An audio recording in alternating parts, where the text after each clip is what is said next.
ଗଞ୍ଜାମରେ ପୁଣି ଫୁଟିଲା ଗୁଳି। କୋଦଳା ଥାନା ଅନ୍ତର୍ଗତ ରାମପଲ୍ଲୀ ଗାଁରେ ଜଣେ ମହିଳାଙ୍କୁ ଗୁଳିମାଡ଼ ହୋଇଛି। ଗୁଳିମାଡ଼ର ଶିକାର ହୋଇଥିବା ମହିଳା ଜଣକ ହେଲେ 40 ବର୍ଷୀୟ ଭବାନୀ ରାଉତ। ଭବାନୀଙ୍କ ସମ୍ପର୍କୀୟ ଭଣଜା ସୁରେଶ ପ୍ରଧାନ ଗୁଳି କରିଛନ୍ତି। ସୂଚନା ଅନୁସାରେ ଭଣଜା ସୁରେଶ ସୁଶାନ୍ତ ରାଉତକୁ ଟାର୍ଗେଟ୍ କରିଥିଲେ। ତେବେ ସାମ୍ନାକୁ ଆସିଯାଇଥିଲେ ସୁରେଶଙ୍କ ସ୍ତ୍ରୀ ଭବାନୀ।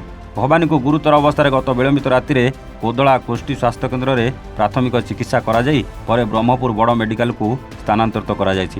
ପୂର୍ବ ଶତ୍ରୁତାକୁ ନେଇ ଏଭଳି କାଣ୍ଡ ଘଟିଥିବା ସୂଚନା ମିଳିଛି। ସେପଟେ ଖବର ପାଇ କୋଦଳା ପୁଲିସ ଗତ ରାତିରୁ ଅଭିଯୁକ୍ତଙ୍କୁ ଧରିବାକୁ ଛାନବିନ ଆରମ୍ଭ କରିଛି। ସୁଶାନ୍ତ ରାଉତ ଜୟରାମପଲ୍ଲୀ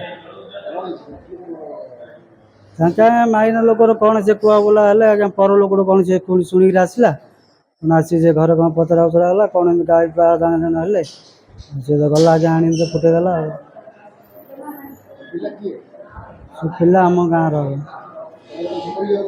ହଁ ସମ୍ପର୍କ ଟିକେ ଭଣଜା ହିସାବ ହେଉଛି। ନା ନା ନା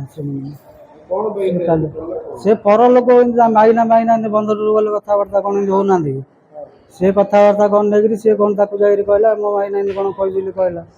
ସେ କହିଲା କାହିଁ ତାକୁ ଯଦି ଡାକି ଆଣେ ତାକୁ ସେ ଡାକି ଆଣିଲେନି। ତାପରେ ସେ ଗାଳି କଲା ତାଙ୍କ ମାଇନା ସେ ତାର ଗାଳି ପୁରା ହେଲା ପରେ ସେ ଆଣିକି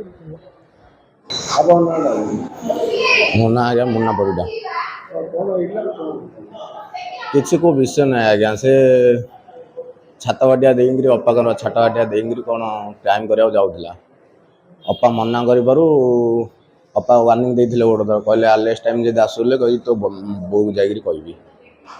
କହିଲୁ ଶୁଣିଲାନି ତଥାପି ନ ଶୁଣିବା ଭିତରେ ତାପରେ ନେକ୍ସଟ ଟାଇମ୍ ଯେତେବେଳେ ସେକେଣ୍ଡ ଟାଇମ୍ ଆସିଲା ସେତେବେଳେ ଯାଇକରି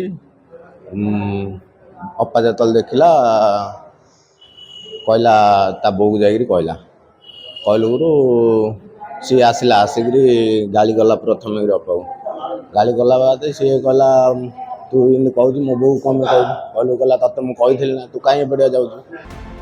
ଗଞ୍ଜାମରୁ ଜଗନ୍ନାଥ ସାହୁଙ୍କ ରିପୋର୍ଟ, ଏ ୱାନ୍ ଓଡ଼ିଶା।